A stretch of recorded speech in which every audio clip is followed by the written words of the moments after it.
In this video, we are going to be looking at your writing systems of equations and notes. So up here at the top, it says when a system of linear equations represents a real-world problem, each equation represents a constraint or condition of the problem. So guys, we want to think of constraints as another synonym for it would be a limitation.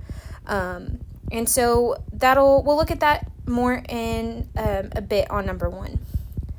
Now, your solution to your system represents the value of the variables where both constraints of the situation are met. So, number 1 says Brian's parents require him to do a total of 16 chores a month. His chores include sweeping the floors and cleaning the bathrooms. His parents pay him $2 each time he sweeps and $4 each time he cleans the bathrooms. This month, Brian earned a total of $52. The system that represents the situation is shown below. Identify what each variable represents and write in words what each equation represents. So here, to represent this system, this can be represented by the equations x plus y equals 16 and 2x plus 4y equals 52. Now, guys, the two constraints here within this problem are limitations. Our first, that he has to complete a total of 16 chores. So that is one limitation. And then the other limitation is the amount of money he earns. He earned a total of $52 for the month. So we know that these two problems, one is going to deal with the number of chores he has to complete, and the second is involving the number or the amount of money he makes. Now, overall, this question is talking about chores. And the two types of chores that he is completing are sweeping the floors and cleaning the bathrooms. So here, our variable x, we're going to say, is the number of times he sweeps. And y is going to stand for the number of times he cleans the bathrooms. So those are the two chores that Brian is completing in this problem. Now, the next problem asks us to identify the constraint that is represented by the equation x plus y equals 16. Now, remember here, a constraint is like the limitation or the condition of the equation here. Now, when we're talking about 16, 16 involved the total number of chores that had to be completed for the month. So our constraint here is the total number of chores he completed for the month. Now, guys, I just want to touch base on why x and y do not have a coefficient here. And that is because we do not know the number of times that he will sweep, and we do not know the number of times that he will clean the bathroom. We just know altogether he's required to complete 16 chores. So when you don't know the number of times that you're completing each individual chore, you do not assign it a variable. So that is why we have x plus y equals 16. Now, in the next question, it says what constraint is represented by 2x plus 4y equals 52. So again, we want to know what is the condition of this problem. Now, when I'm looking at the problem, I see a couple numbers. I see 2, 4, and 52. Well, when I look all throughout the problem, that has to deal with money. So the second constraint is involving money.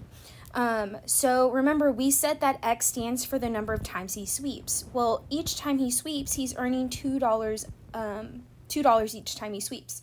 So that's why you're seeing 2x here. And then remember, y is represented by the number of times he cleans the bathroom. Well, in the problem, we see that he earns $4 every time he cleans the bathroom. So that's why we get 4y. And we see that he earns a total. So that's why this is equal to $52. So this constraint is the amount of money he earned from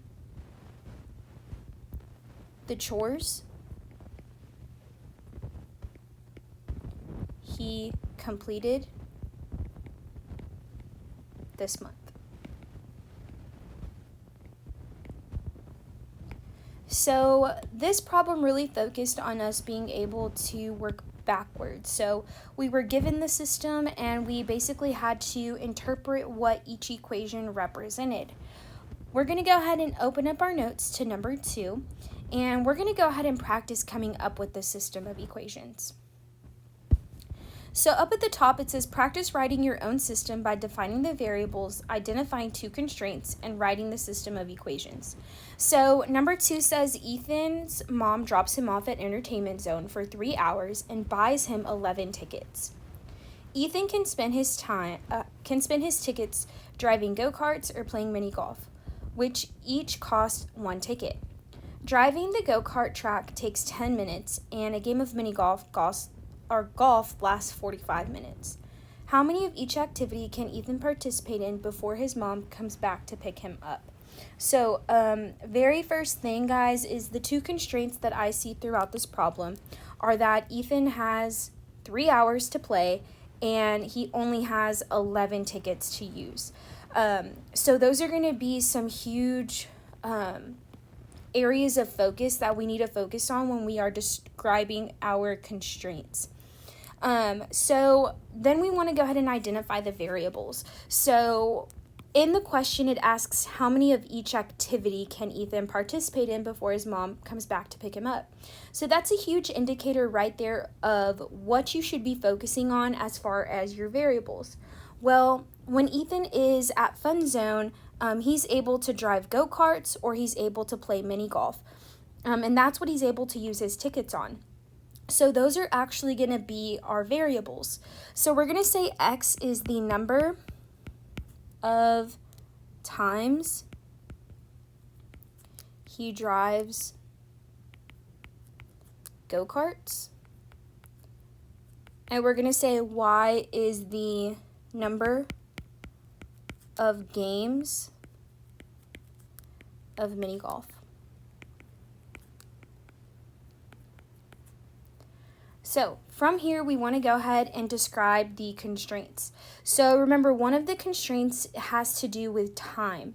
So he only has 3 hours to complete the activities. So we're going to say Ethan only has 3 hours to complete the activities. Now, guys, one other thing that I want you to pay attention to is the measurement of time. Now, here it again tells you that he is able to play for 3 hours. But when you look at the number of minutes that it takes him to complete the activities, it takes him 10 minutes to drive a go-kart, and a game of mini golf lasts 45 minutes. We need to make sure both of our units of time are the same. Here I would actually want them to go ahead and be in minutes. So here 3 hours, in order to find the number of minutes of 3 hours, remember we would multiply that by 60, and 3 times 60 is 180 minutes. So really, when we come to write out the problem for this constraint, we're going to use 180 minutes over 3 hours. That way our unit of time is the same across the equation. Now, the second constraint was the number of tickets. And here we have 11 tickets to use. So here we're going to say Ethan can do a total of 11 activities. And we know he's able to participate in 11 activities because a game of mini golf and driving a go-kart each cost 1 ticket. So you're able to do 11 different activities there. Now, we want to go ahead and come up with a system of equations. Now, the first equation needs to deal with time. And that again is because our first constraint is saying that Ethan only has 180 minutes to complete this activity. So, or to complete all of the activities. So here it says driving a go-kart takes 10 minutes. Now remember, driving a go-kart was represented by the variable x. So I know that this is going to be 10x plus a game of mini golf lasts 45 minutes. Now remember, a game of mini golf is represented by the variable y. So I would say plus 45y equals. Now we have a total of 180 minutes to complete these activities. So that is why I'm going to put that this is equal to 180. Now, for my second equation, it has to deal with the total number of activities that Ethan is able to participate in. Now, remember, we can go ride a go-kart, and remember, go-karts are X, or we can go play mini golf, and remember, that's Y. And each one of those activities cost us 1 ticket. So I do not know the number of times that Ethan will want to go drive a go-kart, and I do not know the number of times that he will go play mini golf. I just know altogether he's able to participate in 11 activities. So the way I would represent this equation is x plus y, because again, I cannot assign driving go-karts or playing mini golf a coefficient because I do not know the number of times that we will be completing that activity. But I know altogether I can complete, or I can do 11 activities. So this equals 11. Let's go to move on to number 3. So here, again, we are identifying the variable and writing a system of equations for each situation. So looking at number 3, it says Mrs. Thomas and Miss Acosta are math teachers at CHS. Together, they make 345 copies each week. Mrs. Thomas makes 3 more than half as many copies as Miss Acosta makes. Write a system of equations that represents the number of copies Mrs. Thomas makes X and the number of copies Mrs. Acosta makes Y. So again, start off by identifying your variables.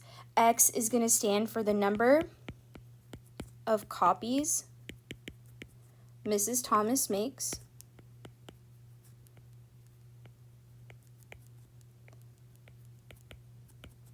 And Y is going to represent the number of copies Mrs. Acosta makes. So then we want to go ahead and look at the constraints of the problem. So here it says together Mrs. Thomas and Mrs. Acosta, they make a total of 345 copies each week. So in this problem, this does not tell me the number of copies Mrs. Thomas makes or the specific number of copies that Miss Acosta makes. We just know that altogether they make 345 copies each week. So this can be represented by x plus y equals 345. Now, this next problem says Mrs. Thomas makes. Well, the variable that represents what Mrs. Thomas makes is x. So we're going to say x equals.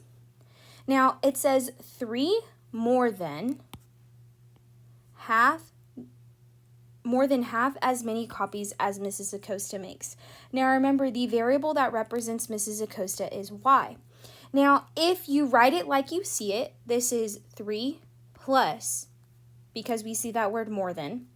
The word half is 1 over 2. And then again, the copies, Mrs. Acosta's copies are represented by the variable y. But guys, here's something that is super important that you need to know. Anytime you see words like more than, less than, fewer than, greater than, this is what we call switch words. And here you would actually go ahead and switch the order of your two terms. So here, this should actually be written as 1/2 y plus 3. So again, just to repeat myself, anytime you see words like less than, fewer than, more than, or greater than. We call these switch words, and you just switch the order of your two terms. So my recommendation is write it like you see it, and then switch your two terms, just to put it simply. And here are going to be your answers for number 3. Moving on to number 4. We have River Racing is a company that provides inner tubes for children and adults to float the river.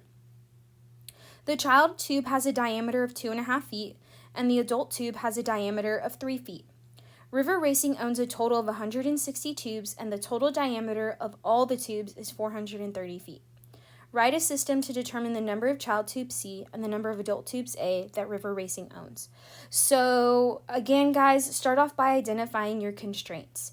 Our two constraints here are that River Racing owns a total of 160 tubes, so that's one constraint.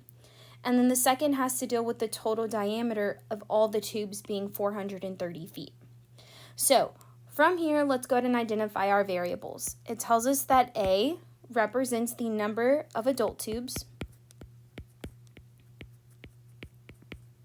and it tells us that C represents the number of child tubes.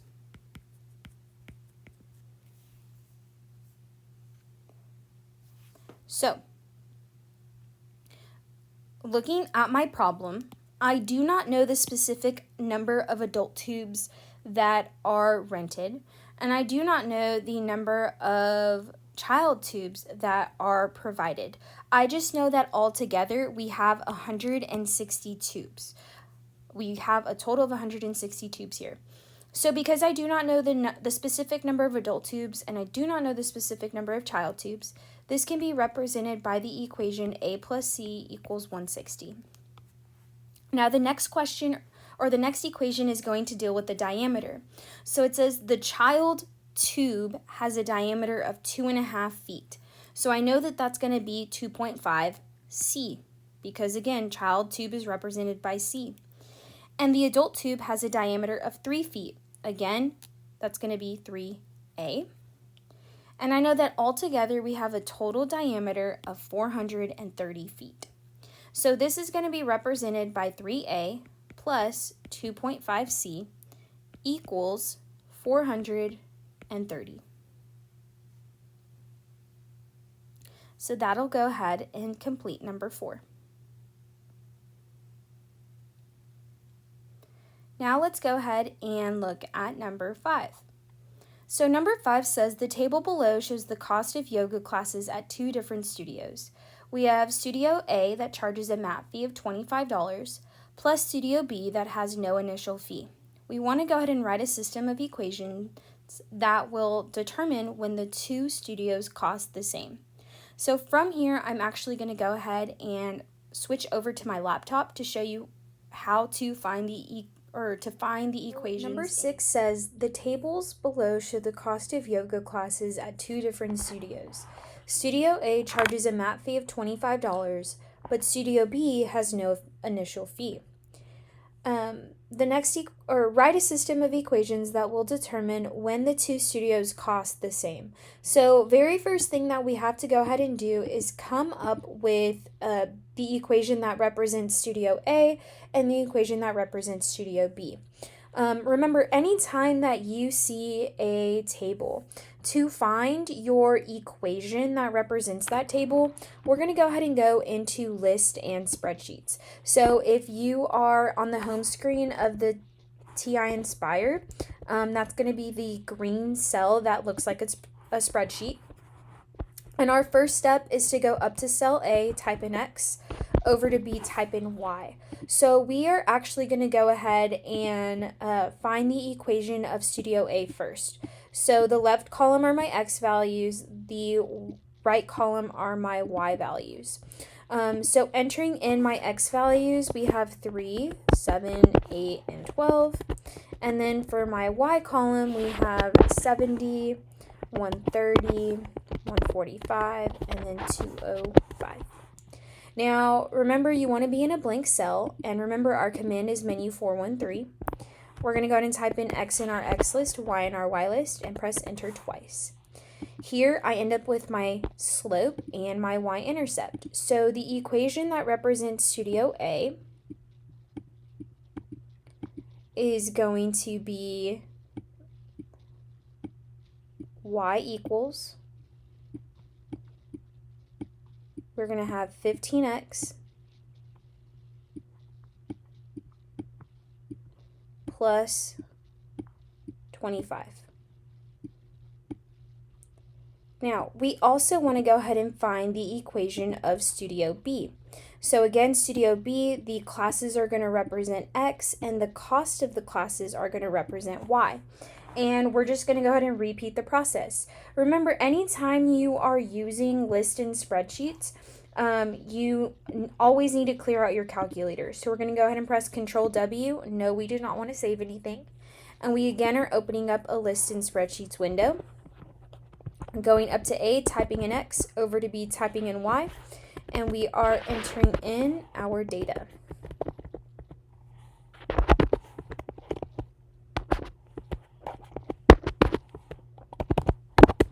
So once you have your 4 points entered, remember to be in a blank cell, and we are pressing menu 413, X in our X list, Y goes in our Y list, and press enter twice. And then here we end up with a slope of 20 and a y-intercept of 0. So to write out our equation for studio B, this is going to end up being y equals, and we're going to go ahead and put 20x. There's no need for us to put plus 0, because if you put plus 0, you're adding nothing. So it's not needed for us to write that here. Okay, looking at the last problem, we are writing and solving the system of equations for the system, or for the situation below. So number 7 says, Bustin' Barbecue sells sausage and briskets by the pound. Rusty orders 2 pounds of sausage and 3 pounds of brisket for his family, and he pays $21. Marta orders 10 pounds of sausage and 14 pounds of brisket and pays $10.50. Find the cost per pound of sausage S and brisket B. So, again, S is going to represent the pound of sausage, and then B is going to represent the pound of brisket. So in this case, guys, we have 2 different customers. We have Rusty and we have Marta. So Rusty orders 2 pounds of sausage and 3 pounds of brisket. So anytime we see the variable or word sausage, we know it's going to represent the variable S, and anytime we see the word brisket, we know it's going to represent the variable B. So here, this can be written as 2S plus 3B, and this is going to equal Rusty paid $21. So this equals 21. Okay, now for Marta, she orders 10 pounds of sausage and 14 pounds of brisket. So that can be represented as 10S plus 14B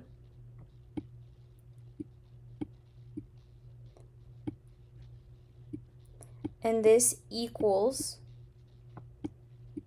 150 cents. Now, this is asking for us to solve this system of equations. So we have to decide on a method that we would like to use. So remember, we've learned the graphing method, the substitution method, the elimination method, and the matrices method. Now, 99% of the time, I'm pretty sure that everybody likes to use the matrices method, and that is simply because the calculator does all the work for you. And remember, in order to use matrices, both of your equations have to be in standard form, which this is. It is, I have 2 variables in this case, S and B. So it is S plus B equals my number. Now, S is serving as my X value, B is serving as my Y value. So we're going to go ahead and use matrices. We're going to open up a calculator window. And remember, to use matrices, it's menu 7.5, menu 7.1.1. We're going to press tab and change our columns to 3. And from here, we are entering in our coefficients. So we have 2, 3, 21. And we have 10, 14, and 150. From here, we're going to press enter. And here we see, remember it's S plus B equals a number. So here we're going to say that S equals, this is 375. So, and remember it's cost per pound of sausage. So we're going to say 375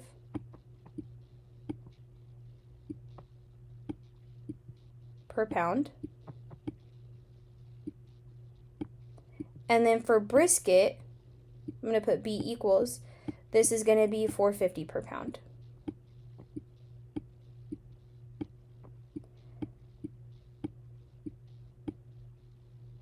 And that will go ahead and complete today's notes. I will see y'all on Thursday.